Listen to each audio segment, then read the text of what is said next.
because of that. Again and again, I said, come on, LeBron, you are so much better than that. Again and again, Stephen A., I called him the best attacker of the basket I've ever seen. Am I right about that? Yeah. And Stephen A., as a perimeter jump shooter, he's no more than streaky at best. So after his 13 of 19 in that Game 6 at Boston, what did I say? Be careful. This is a dangerous aberration. And what happened after that? Over the next 6 games, he goes 10 for 53 from the perimeter on jump shots. That's 18.9%. That won't cut it. But after Game 1, he had an epiphany. I don't know what happened. In Oklahoma City, my hometown, ironically, Eureka, LeBron figured it out because we criticized him. We said, you have to take Kevin Durant on defense and you have to take him to the basket on offense. And what happened in the next 4 games? We saw the best passing forward in basketball, which I've said he is. He can be the best point guard, but he's definitely the best passing forward. We saw one of the top 5 defenders in basketball. We saw a tour de force of what LeBron James does best. So in the end, as I sit back from this, do I think he has the clutch gene? Did he prove that? No, I don't think he does.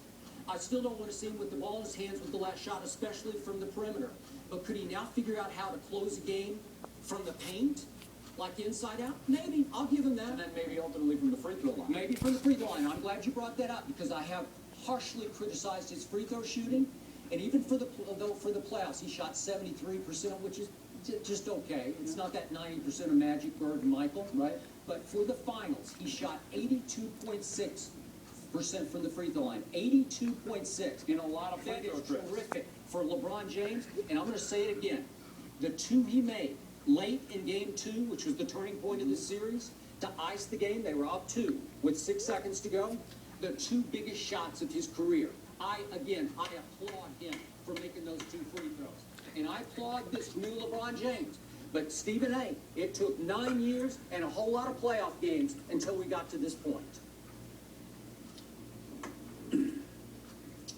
A part of me feels like I owe you an apology.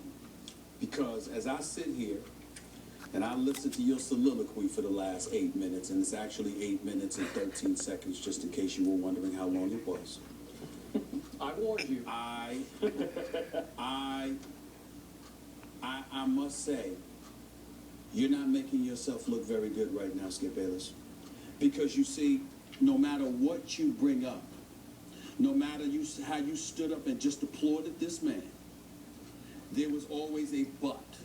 You can call it an asterisk, it's a but, it's some level of modification. On this day, on today you would do this? Where was I wrong? Let me finish. Where was I inaccurate? Excuse me, I let you talk for 8 minutes and 13 seconds, unfiltered, baby. I gave it to you. Give it to me. What I'm saying to you, Skip Baylis, is that as you sat there and you went on that soliloquy, it was all in an effort to justify the fact that you were right. It's not about whether you were right or wrong. I've been on the record. How many times, Jay Crawford, have I said, rarely have your facts been wrong, if ever? What I said is that they've been incomplete because they don't tell an entire story.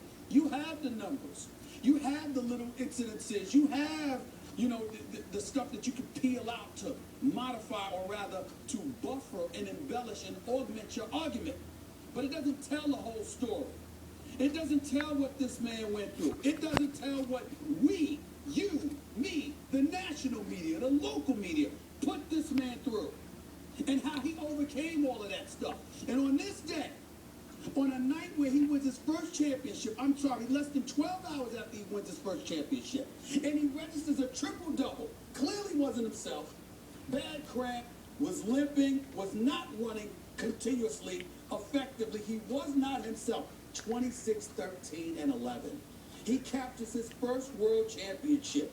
You sit here and you applaud the fact that he swallowed his pride, and he said, about damn time. When you gonna swallow yours? I just did. No, you didn't.